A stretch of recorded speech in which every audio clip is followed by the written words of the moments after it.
कहते हैं कि कई घटनाएं ऐसी होती हैं जो कि रहस्य बनकर रह जाती हैं। आज की हमारी कहानी एक ऐसी ही सच्ची घटना पर आधारित है जो कि राजस्थान के कुलभाटा गांव की है। मूवी के स्टार्टिंग में हमें बताया जाता है कि 17वीं और 20वीं सदी के बीच में यूरोप, अफ्रीका और एशिया में लाखों डायनों के होने की खबर आती है, जहां पर कुल 46,000 डायनों को तो ऐसे ही किसी न किसी तरीके से मार दिया गया था। और ऐसी ही एक घटना भारत के कुलभाटा गांव में हुई थी। कुलभाटा जो कि राजस्थान में चारों तरफ रेगिस्तान से घिरा हुआ एक गांव था। कहते हैं कि 18वीं शताब्दी में यहाँ कालू नाम की एक डायन का आतंक था और कालू छोटे छोटे बच्चों की बलि देकर खुद को अमर करना चाहती थी, लेकिन एक दिन गांव के लोगों ने उसे मारकर जमीन में दफना दिया। कालू का आतंक तो खत्म हो गया, लेकिन कुलभाटा में उसका डर बना रहा।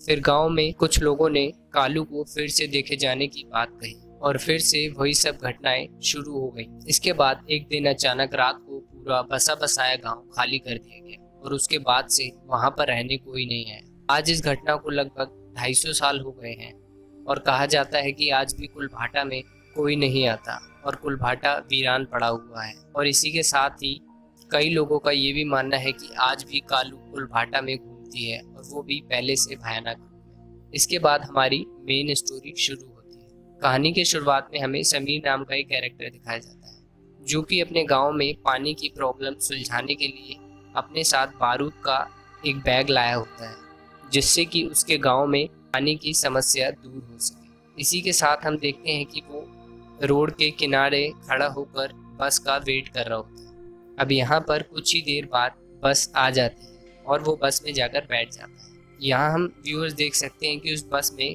पहले से ही कुछ पैसेंजर मौजूद थे और समीर उस बस में एक बच्ची के बगल वाली सीट में जाकर बैठ जाता है।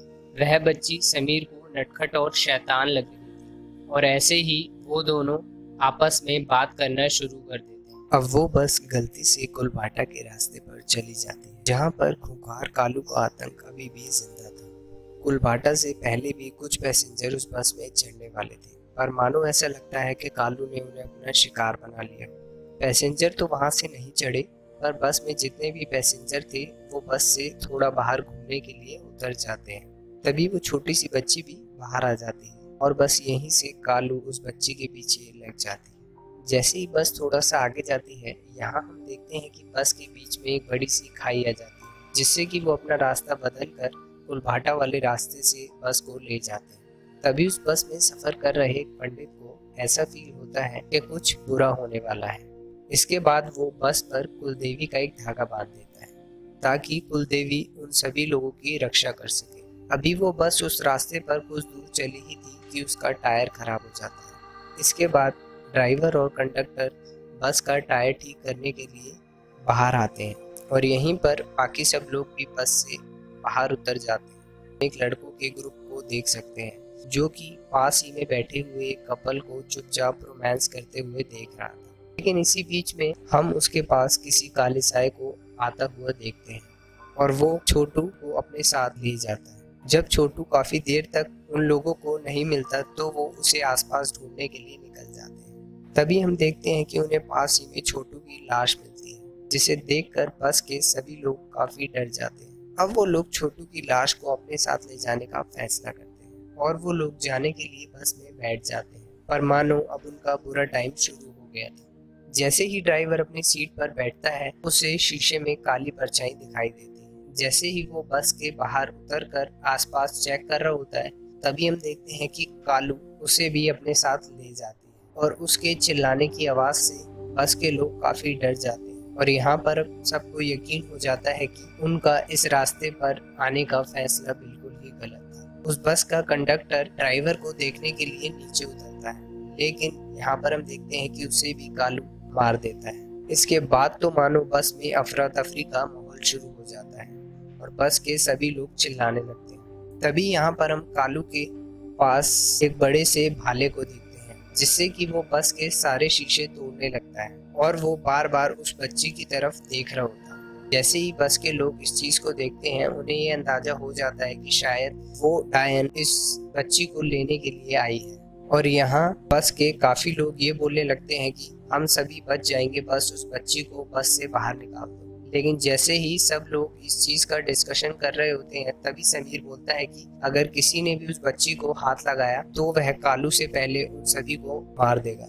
और इसी बीच में जब कालू बस पर हमला कर रहा होता है, तभी बस का ऑयल टैंक लीक हो जाता है, जिससे कि यह बस आगे नहीं जा सकती थी। इसके बाद सब लोग एक एक करके बस से उतर जाते हैं और पैदल ही उस जगह से भागने का प्लान कर रहे होते हैं। लेकिन हम देखते हैं कि वो एरिया बहुत ही बड़ा होता है और लोग बचने के चक्कर में एक एक करके मारे जा रहे होते हैं। और लास्ट में हम देख पाते हैं कि समीर, वो बच्ची, पंडित और उसकी वाइफ बचते हैं। और समीर फैसला करता है कि वो कालू को अपने साथ रखे हुए बारूद से उड़ाकर मार देगा।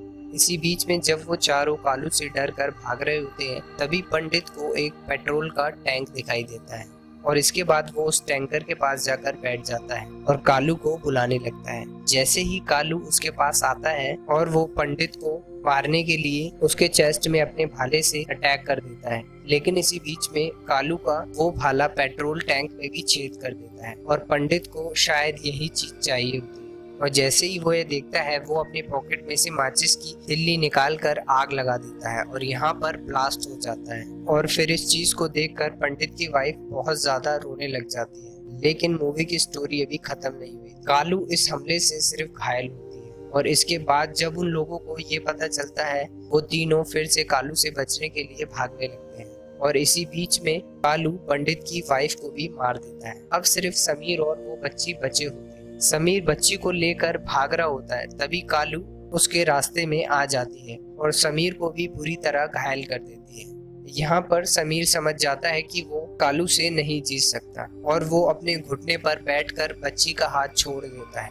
तभी कालू समीर को छोड़कर उस बच्ची की तरफ अटैक करने वाला होता है, लेकिन इसी बीच में समीर अपने हाथ में रखी हुई कुछ नुकीली चीज से कालू की आंखों में अटैक कर देता है, जिससे कि कालू चिल्लाता है। इसके बाद समीर अपने पास रखे हुए बारूद को उसकी बॉडी में लपेट देता है और उसमें आग लगा देता है और इसके बाद वो बच्ची को लेकर थोड़ी दूर चला जाता है। तभी हम देखते हैं कि उस बारूद में ब्लास्ट होता है और कालू का पूरा शरीर जलने लग जाता है और इसके बाद कालू जलकर मर जाती है।